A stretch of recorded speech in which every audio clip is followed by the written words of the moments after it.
In this video, I'm going to show you what I would do with only 3 million SHIB that's buried. So if you have something like under 100 million SHIB that's buried in Shibaswap, this is what I would do, because this is my SHIB, it's 3 million.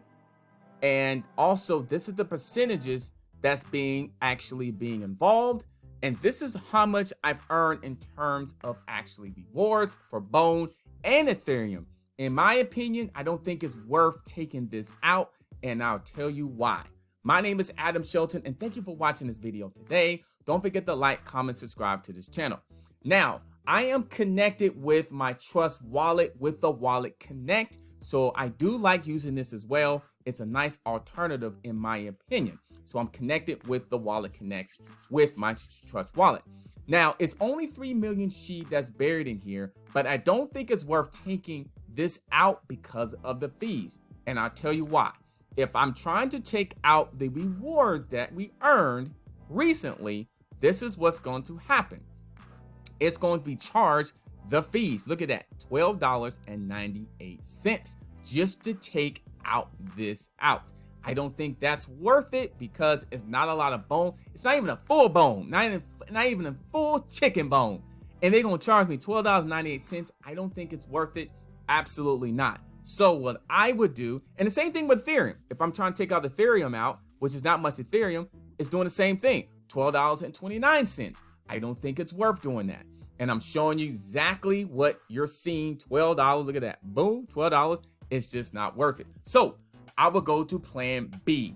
All right, I only got 3 million or 50 million or 100 million. I would focus on adding more SHIB. I would focus more on that because the more SHIB I can get, the more bone rewards I can get as long as I'm staking them. And if I'm staking that SHIB, the more I'm staking the SHIB, the more I can get bone, because if I'm burying my bone, I'm getting that percentages. I'm getting 106.23%. Now, I'm not going to say this is going to stay forever because the liquidity event will be ending in a couple of days. But I am wondering what these percentages are going to be after that liquidity event. I do think bone percentage should be still attractive. It should still be attractive in my opinion. But as in right now, it is very attractive. So I would focus more on trying to get more SHIB and trying to go get more bone. So that's what I would do. I will use whatever budget I have to add more SHIB and bone and bury that to get more rewards. That's what I would do. So if I'm going to right now to get more of those things, the swapping is literally the best area to do that because everything is connected. Remember, I'm connected with my Wallet Connect account, and I'm using the Wallet Connect with my Trust wallet. See right here, I'm connected. You see this? Wallet Connect Trust wallet. Just to let you know. Now, what I would do is start getting, I would look how much is SHIB right now. With the fees, of course. The fees is going to be key. Now, if the fees are too high, I would wait, not financial advice, I would wait till late at night, like after 1 a.m. or early in the morning to see what the fees is going to look like. If the fees are a little higher right now, I'm just going to make this transaction later on. That's what I'm going to do. The fees must be good enough before I would want to pay. So, look, okay. So I'm going to go ahead and do this. And let's say I was going to get like 1 million SHIB. If I swap that, if I confirm that, look at this liquidity provider fee. It's fees everywhere. A portion of this trade, 0.25%, goes to the liquidity provider as a protocol incentive. So look at those type of things. Look at that. It's a fee there. It's fees everywhere. So just be an account for it. I actually have a budget just for fees. I literally budget for fees. Now, if I go check this out, the fees is $10.20. Huh? Should I want to pay that? It's not too bad. It's not that bad. I could probably get a little bit lower, but for this here, I want to show you that I'm going to do this now. So I'm going to prove that. That's okay. That's okay. I probably can get that a little bit lower, maybe about $5, a little bit lower late at night, but $10, I definitely want to show you that as well. So I got more SHIB. And what I would go ahead and do is bury more SHIB. I would continue. Look at this. I would bury more SHIB. So it's $10 value, which basically was, the fees was like $10 too. So the fees were $10 as well. So SHIB was worth $10 and the fees was $10. So basically, that's pretty much what that was.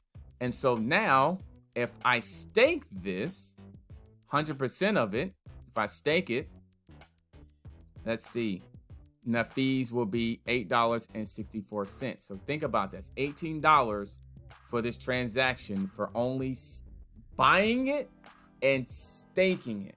A total of $18. $18. So do I need to write that down? Do I need to write that down? So $18. So I'll approve that.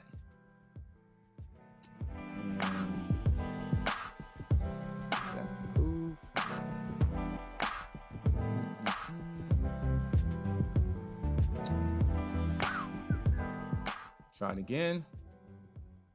Okay, there we go. So it's pending right now. It's pending right there.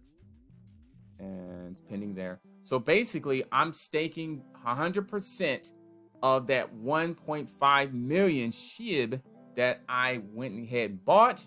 It cost $10. And then it's a value of $10.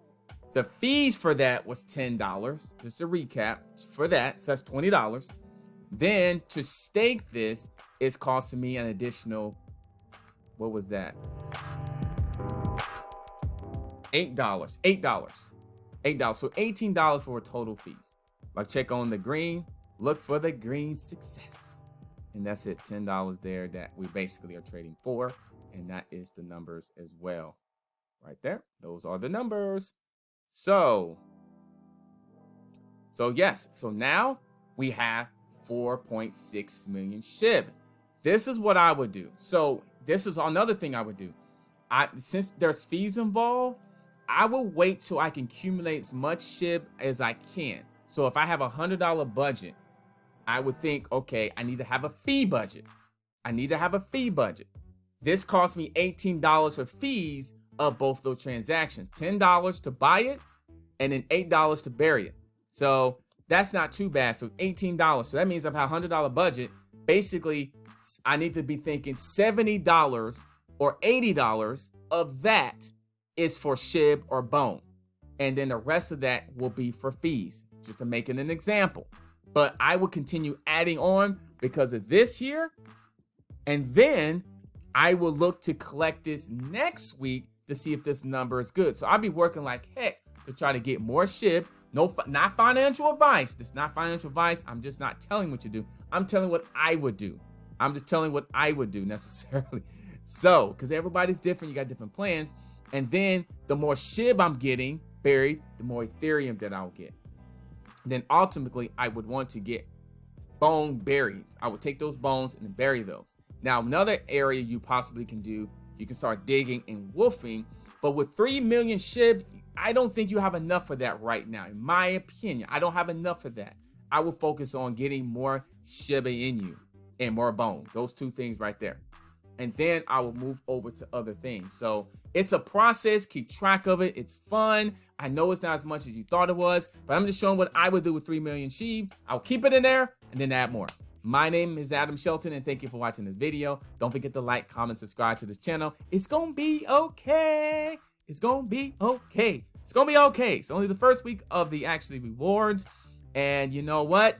Let's go ahead and actually maximize this thing. Maximize. It's all about having a strategy and a game plan. To me, I will add more SHIB if I can bury it, if I can receive more rewards, and then just keep doing it and to keep doing it. Then take out the bone and then use that bone. Either I cash out that bone or I use that bone to bury or then dig and wolf. All right, I'll see you in the next video. Don't forget to like, comment, subscribe to this channel, and click on the links below. I have a Twitter account. You know, follow me on Twitter as well. Follow me on Twitter. I'll see if I can communicate with you there as well. And I'll see you on the next video.